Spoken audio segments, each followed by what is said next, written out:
To city, country to country, on the world's local television network. It's his Channel Live. Hi there, welcome to a wonderful new edition of His Channel Live, where we're going to meet little Texas sweetheart Julia Chadwell and her fascinating husband Harry, who has been in the Navy for many years. And then we're going to take a visit to Indonesia to learn about an extraordinary trip that I was just involved in to the world's biggest Muslim nation. But first of all, we're going to meet with Julia, who is from Texas and has been on the run for many years. Tell us your story, Julia. It's pretty incredible.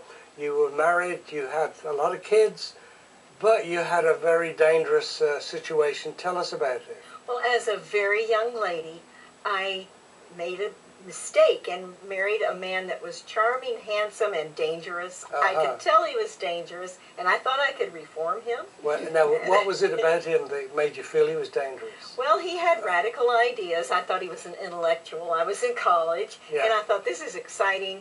And I could tell he wasn't a Christian, but I thought, well, I can bring him to Christianity. Yeah. And it was really a very dramatic and scary 18 years. During that time, I was homeless, hungry, pregnant most of the time because I had 8 children by that man. Yeah. And I went through the terrors of domestic violence. Now, let's take us back. When in the marriage did it suddenly start to fall apart? What was the first time he was violent towards you? He was dating a fellow teacher and didn't mind that I knew all about it, and I begged him not to, and he punched me full in the face. That was after you were married, We were already married. Yeah. And I had 2 babies and was pregnant with the 3rd baby. Mm-hmm. And that was the first time. He'd always been, well, from very near the beginning, he was verbally abusive, but it escalated. And you could just, as I looked back, could track it got worse and worse, more physical abuse. From that first punch in the face, then it escalated from there to where I believed that I was worthless and that our problems were my fault, and that if I would just be perfect, everything would be okay, which is very typical of the attitude of a battered woman. She feels like she's at fault, and she buys into his mantra that if she would just be good, everything would work out. So what would spark these tantrums? Actually, that was one of the worst parts. It would be very unpredictable. You'd have to walk on eggs, you might say, all the time. Was he drinking then, or what? He never did. No. He was not on drugs, and he was not a drunkard. He would be fine, and then the slightest little thing would trigger a temper tantrum, you could call it, a violent outbreak. It could be one of the little children made a noise. He didn't like what I'd cooked. He was just unhappy in general, and he would lash out. So I think that he really had a mental problem, which was severe. And the trouble is, one by one, more little babies came along to join in on this. And whereas he started out supporting the family and having a job, it deteriorated until finally we were homeless. We lived in an old car. We had no home. He made sure that I had no friends, no connections, no way to ask for help even. And of course this was in the 60s and 70s, and society wasn't really as aware, and there wasn't the network of help that is available now. Did he ever lash out at the kids? Yes, he did some, and they grew up knowing that they had to be very careful, that they had to try to keep him happy. And to this day, even though they all survived and they're all very successful, very loving parents themselves, they learned how to be careful, manage someone that was volatile and unpredictable, and it affects them to this very day. So what brought you to the point of saying, I've got to get out of this? Wow. I finally had a job. We came to Southern California, and I was able, it's a long sequence of events that's told about in the book. The very best thing that happened to me was one night, still in Texas, I was crying out under the stars, and I felt the presence of Jesus. He came into my heart, and I felt that from then on, I would be okay. It took 6 more years. We ended up in Southern California. I got a job at a hospital in Southern California where the ladies in the office were like a band of angels. Yeah. They helped me.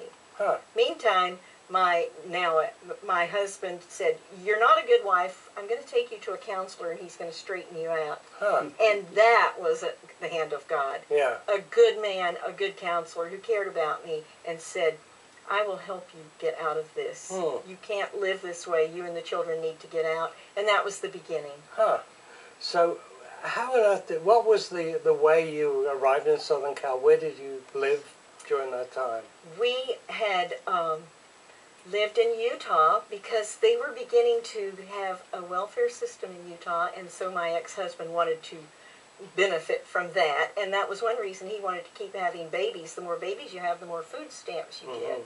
And so we had lived in Utah, and it's cold in Utah, although it's beautiful. Yeah. So in the midst of a snowstorm, he decided that we should go to Southern California, and I'll never forget the old station wagon stuffed full of little kids, and the snowstorm swirling around us as we go over the mountain pass. And we finally arrived in beautiful Southern California. It was in January of 1978. I was pregnant with baby number 7. Yeah. And we started out living on the state beach at Cardiff. Yeah, man. And that's just on the edge of San Diego. That's in northern San Diego County. Yeah. Now, what did I understand? I thought you'd actually left him, but he came with you, did he? Oh, he came with us, and finally, when I had the job and the counselor and the friends encouraging me to get out, I filed for divorce, and he left. It turned out I began to stand up for myself. I had some backing. I had some good counseling, and I found out he was a paper tiger. I could have gotten out sooner. I didn't know. So you kids now, you've settled in the San Diego area. Yes. And you've met this gentleman sitting next to you. Tell us how you two met, Harry. Well, I was an experienced square dancer. They call the square dancers that go and help with students angels. Yeah. So you were an angel, eh? I He was my angel.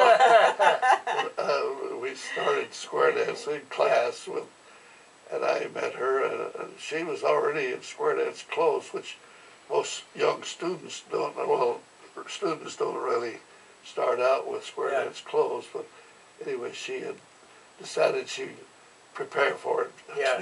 And I says, "Well, what do we have here?" I was just kidding around with her. Then I immediately liked her, and we worked together in square dancing. And she told me she was working at a hospital on the admission desk. Yeah. And I said, "You told me earlier you had a master's degree in education." I said, "Well, what are you doing working?" And anyway, she didn't have her California license at that time, so she went to school and changed jobs and got to be a teacher then. I became a teacher and taught for 20 years then. Yeah. So how did you first sort of start going out then? Well, after a square dance class, he asked if I wanted to go have cookies and milk at the pizza parlor. Very romantic. So we went to a pizza parlor, Yeah. and actually it was not cookies and milk, but anyway. It was pizza and beer. Whoa.